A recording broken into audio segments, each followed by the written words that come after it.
yang sangat kita hormati, kita banggakan, Bapak Presiden Republik Indonesia, Bapak Insinyur Joko Widodo. Selamat datang Pak Sumerawu di Jawa Tengah.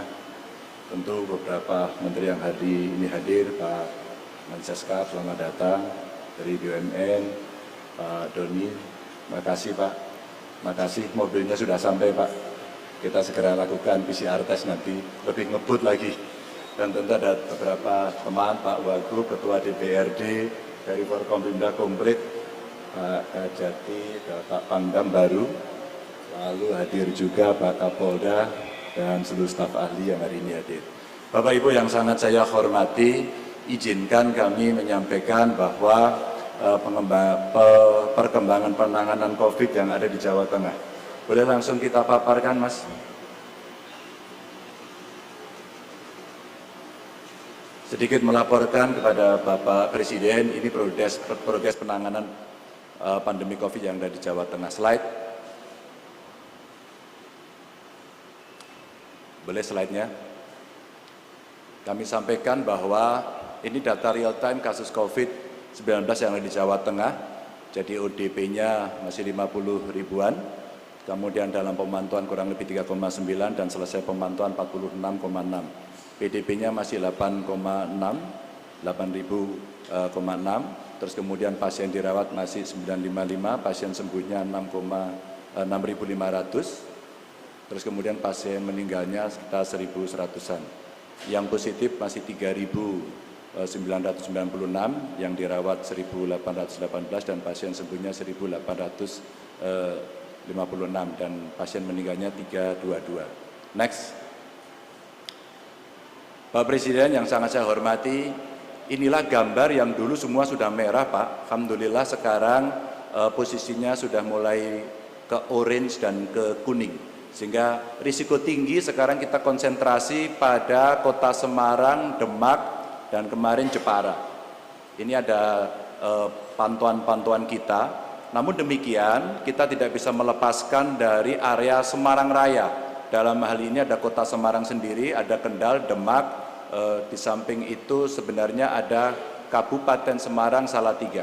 Nah ini beberapa gambar peta secara visual untuk kita menunjukkan kondisi yang ada di Jawa Tengah. Maka sekarang kita lagi coba membantu kawan-kawan Bupati Wali Kota yang hari ini juga hadir dalam Vikon.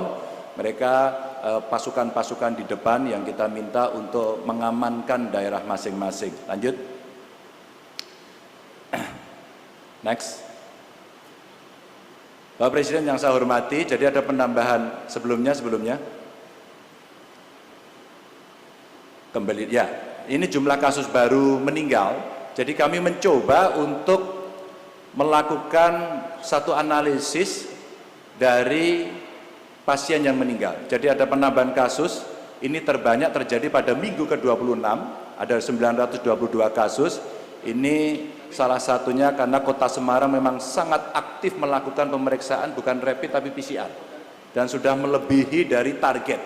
Dan klaster penularan yang menonjol yang kami data, ada ASN Pemprov Pak, ini dimulainya dari mereka keluarganya bertemu karena yang keluarga ini positif.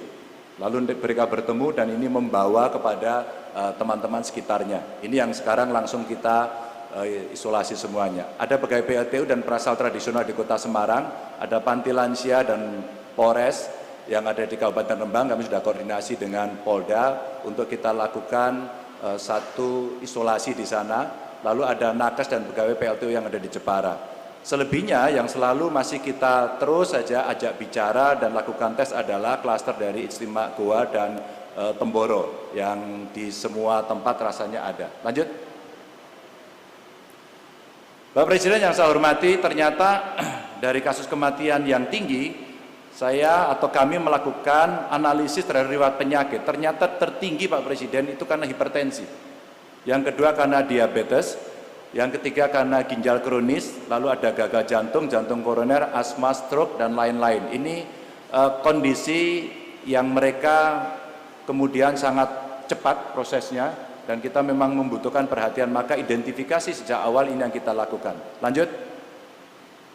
Maka ini kami sampaikan Bapak Presiden, ini tren harian pemeriksaan PCR yang ada di Jateng, Jadi itu yang paling atas adalah spesimen secara keseluruhan, lalu yang hijau itu adalah spesimen yang negatif, yang merah positif, alhamdulillah trennya makin menurun. Lalu kemudian kami tampilkan yang spesimen dalam proses saja yang terakhir. Dan kita sekarang meminta kepada lab-lab ini untuk tidak lebih dari 2 hari. Maka kalau kemudian mereka membutuhkan pegawai tambahan, kita tambahi, Pak. Sekarang per besok pagi kita sudah selesai melatih untuk rekrutmen para petugas-petugas untuk membantu lab-lab ini. Lanjut. Ini adalah gambaran, Pak. Ini angka reproduksi yang efektif per 18 Juni yang sebelah kiri, yang di sebelah kanan Bapak adalah angka reproduksi efektif per 26 Juni. Jadi masih sangat dinamis, maka ketika kemudian banyak kabupaten kota yang dinyatakan mulai menguning sampai menghijau, saya bilang, ojo kesusu, jangan tergesa-gesa agar semuanya bisa selalu mawas diri, karena dinamikanya luar biasa. Maka kalau kita melihat per 26 Juni angka reproduksi efektifnya, maka yang merah itu Bapak yang menjadi perhatian kita untuk kita bisa membantu bekerja sama, dan mudah-mudahan tadi mobil bantuan dari gugus tugas pusat akan kita bisa gerakkan ke titik-titik itu agar bisa membantu jauh lebih cepat. Dan ini terkait dengan manajemen kesehatan yang ada di rumah sakit, dan kita juga menyediakan tempat-tempat isolasi yang kita harapkan mereka nanti akan cukup mudah bisa membantu pengelolaannya, sehingga yang mereka OTG dan kondisinya baik akan kita pindahkan sehingga rumah sakit akan bisa efektif menanggulangi mereka yang berat. Lanjut.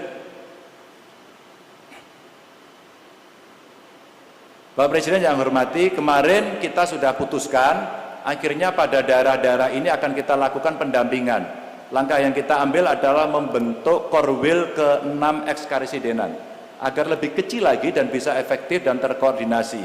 Sehingga kemarin ketika ada usulan-usulan bahwa kami sudah bebas Pak, kami akan buka, saya bilang jangan dulu, pastikan setidaknya dalam 14 hari berturut-turut tidak ada penambahan, agar kita tidak mengambil risiko yang lebih berat. Inilah yang kita lakukan dengan mendorong penemuan kasus baru di setiap kabupaten kota dengan kontak tracing, screening, swab, dan pengiriman spesimen yang secara masif. Maka kita backup labnya. Dan beberapa tempat yang kemarin kita coba lakukan ini adalah di tempat-tempat pariwisata yang sedang kita uji coba Pak, untuk pemberlakuan kenormalan baru, agar kita bisa tahu meskipun responnya dari masyarakat juga belum terlalu tinggi. Dan mendorong tata kelola laboratorium terkait penerimaan spesimen, pemeriksaan, dan penyampaian hasil. Bapak Presiden, secara singkat inilah perkembangan yang ada di Jawa Tengah. Selanjutnya kami mohon arahan, dan kawan-kawan Bupati Wali Kota semua sudah siap di depan kamera masing-masing untuk mendapatkan arahan Bapak. Terima kasih. Assalamualaikum warahmatullahi wabarakatuh.